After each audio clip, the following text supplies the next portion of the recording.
ہم 14 کے نور کو اپنے کبریائی نور سے ظاہر کیا، اور بادشاہ فرماتے ہیں جب ہم 14 ظہور میں آ گئے اس وقت اللہ تعالیٰ نے ہمیں ہمارے نور کو حکم دیا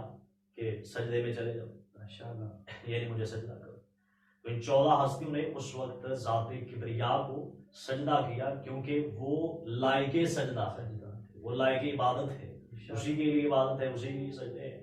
لہٰذا اس وقت جب ان 14 ہستیوں نے سجدہ کیا تھا تو اس نظام کو، اس سجدے کو دیکھ کے، کیونکہ وہ سجدہ اتنا لمبا، اتنا طویل تھا کہ مولا فرماتے ہیں کہ 100 سال تک یہ 14 ہستیاں سجدے میں رہی، 100 سال تک اسے سجدہ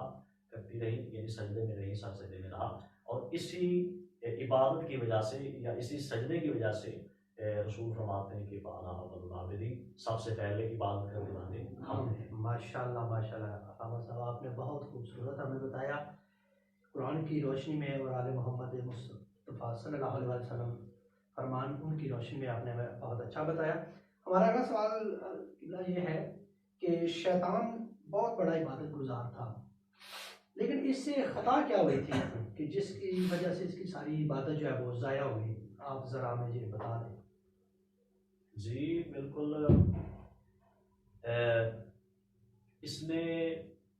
کی جو سب سے بڑی خطا تھی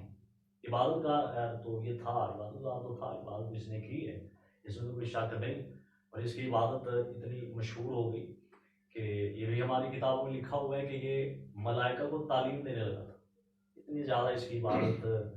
ہو گئی، اتنی زیادہ اس نے عبادت یعنی کی، اور اتنے زیادہ اس کی عبادت کے چرچے ہو گئے کہ آسمانوں میں جا کے یہ عبادت کرنے لگا، آسمانوں میں جا کے تو ملائکہ کی صفوں میں یہ بڑا مشہور ہو گیا تھا۔ یوں سمجھ لیں کہ جیسے ہماری اس دنیا میں فلاں بندہ یہ بڑا نامور ہے، یعنی لوگ پھر اسے جانتے پہچانتے ہیں، پھر اس کی ایک شخصیت ہوتی ہے، اس لوگوں کے سامنے۔ اچھا، میں آپ سے یہ پوچھنا چاہتا ہوں، اور اس نے یہ بھی کہا تھا کہ میں سب سے بہتر ہوں، یہ کس لیے کہا تھا؟ بالکل جی، یہ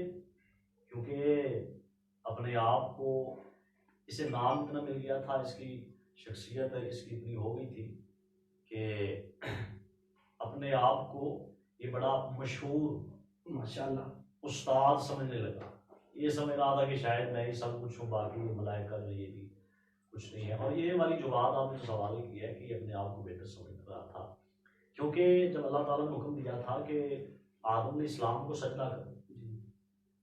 سارے ملائکہ نے سجدہ کیا، لیکن اس نے نہ کیا، الا ابلیس واستکبر وکان من الکافرین، اس نے تکبر کیا، انکار کیا، کیونکہ کافرین میں سے تھا، لہٰذا اس نے سجدہ نہیں کیا، سجدہ کرنے سے اس نے انکار کیا تھا۔ تو اللہ تعالیٰ فرماتا ہے کہ جب میں نے تجھے امر کیے، جب میرا امر ہے کہ تو سجدہ کر، تو پھر تم نے سجدہ کیوں نہیں کیا، تم نے سجدہ کرنے سے انکار کیوں کیا؟ اس وقت اس نے اللہ تعالیٰ سے یہ کہا تھا، اس نے جواب دیا تھا، اس نے کہا کہ تو نے مجھے آگ سے بنایا، آدم علیہ السلام کو مٹی سے بنایا، خلقتہ من طین، یعنی آدم علیہ السلام جو ہیں جنہیں تو سجدہ کرنے کا حکم گیا ہے کہ میں اسے سجدہ کروں، اسے تو نے مٹی سے بنایا اور مجھے تو نے آگ سے بنایا، لہذا مٹی افضل نہیں ہوتی، آگ افضل ہوتی ہے، کیونکہ میں آگ سے بنا ہوں۔ یہ اللہ سے باتیں یہ اللہ سے آگے جواب دے رہا ہے کہ میں افضل ہوں، میں آگ سے بناؤں گا۔ پھر اس نے یہ دلیل اس کی دی، اس نے کہا کہ مٹی جو ہے ایسے ہاتھ میں پکڑ کے اوپر ہوا میں پھینکو تو جتنی مرضی آپ اونچی پھینکے گے وہ نیچے زمین کی طرف آئے گی، لہذا وہ پست ہے، اور آگ اگر آپ تھوڑی سی بھی جلائیں تو اس کے جو شعلے ہوتے ہیں وہ اوپر بلند ہوتے ہیں، لہذا وہ بلند ہے، اس لیے وہ اعلیٰ ہے، تو میں اس سے بہتر، یعنی یہ اس نے مثال دی تھی۔ میرے بہت سے سننے والے ناظرین اس بات کو جانتے ہیں کہ یہ اصل میں اس کی جو اپنے آپ کو جو بہتر سمجھا تھا، یہ اس کی اصل نہیں جانتا تھا، اور اسی طرح میرے بہت سارے ناظرین جانتے ہیں کہ وہ اصل کیا تھی، لیکن اس کا جواب بھی ہے، کیونکہ ہمارا یہ فرمان معصومین اسی مشن پہ ہے کہ ہمارے محمد علیہ السلام کے پاک فرامین کے حساب سے اپنے سننے والوں تک ان کے باتیں، ان کے فضائل، ان کی حدیثیں پہنچائیں۔ تو مولا فرماتے ہیں، مولا علیہ السلام نے اس کا بھی جواب بادشاہ نے بیان کروایا، آج سے کتنے 100 سال پہلے کی بات ہے۔ مولا فرماتے ہیں کہ شیطان میں سے سب سے بڑی خطا یہی ہوئی تھی، یہ سمجھا تھا کہ شاید مٹی جو ہوتی ہے وہ پست ہوتی ہے اور آگ بلند ہوتی ہے، آگ ہمیشہ افضل ہوتی ہے۔ شیطان، کیونکہ شیطان تھا، اسے اس بات کی خبر نہیں، اسے اس بات کی معرفت نہیں تھی کہ آگ پیدا ہوتی ہے لکڑی سے، اور لکڑی پیدا ہوتی ہے درخت سے، درخت پیدا ہوتا ہے اسی مٹی سے جس مٹی کو یہ اپنے آپ سے مفضول سمجھ رہا تھا، خود کو افضل سمجھ رہا تھا. تو مولا فرماتے ہیں کہ اسے اس بات کی، اس حقیقت کی خبر ہی نہیں تھی کہ مٹی افضل ہوتی ہے نہ کہ آگ افضل ہوتی ہے. ماشاء اللہ علامہ صاحب، آپ نے بہت خوبصورت ہمیں آل محمد کے فضائل سے مستفید فرمایا ہے اور ہمیں ہمارے علم میں بھی اضافہ کیا ہے. ہمارا آپ سے اگلا سوال یہ ہے کہ زمین اور آسمان پہ جتنی چیزیں ہیں، جتنی مخلوقات ہیں اللہ کی، کیا یہ ساری اللہ کی تسبیح کرتی ہیں؟ بے شک یہ سوال تو بہت پیارا ہے، کیونکہ اس سوال کی جو مین کنڈیشن ہے وہ عبادت پہ، اور عبادت کا معیار بھی یہی ہونا چاہیے. اب یہ ضروری نہیں، کیونکہ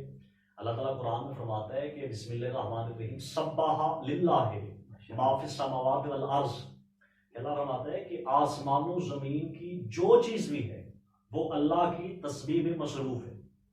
لہٰذا یہ آیت ہمیں سورہ حدید کی آیت مبارک میں نے تلاوت کی ہے، تو یہ آیت ہمیں بتاتی ہے کہ اللہ تعالیٰ کی آسمان و زمین کی ہر چیز جو ہے اللہ تعالیٰ کی مخلوق ہے، یہ اس کی تسبیح کرتی ہے. لہٰذا ہر چیز بول رہی ہے، تسبیح کر رہی ہے، اسی کی عبادت ہو رہی ہے، اللہ کی عبادت ہے، اللہ کی سجدہ. ماشاء اللہ. جی ناظرین، ہم نے علامہ صاحب سے ماشاء اللہ بہت بہت خوبصورت انہوں نے ہمیں جواب دیا، اور ہم نے سوال بھی ان سے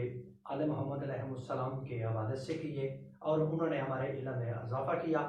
تو انشاءاللہ مزید ویڈیو کے لیے ہمارا چینل لائک کریں، سبسکرائب کریں اور شیئر کریں. ہم انشاءاللہ اگلے پروگرام میں آپ کے ساتھ نئی ویڈیو کے ساتھ، نئی باتوں کے ساتھ اور نئے آل محمد علیہ السلام کے فضائل کے ساتھ حاضر ہوں گے. آپ اپنے ہوسٹ علی اکبر جعفری صاحب کو اجازت دیجیے. Thank you. اللہ حافظ.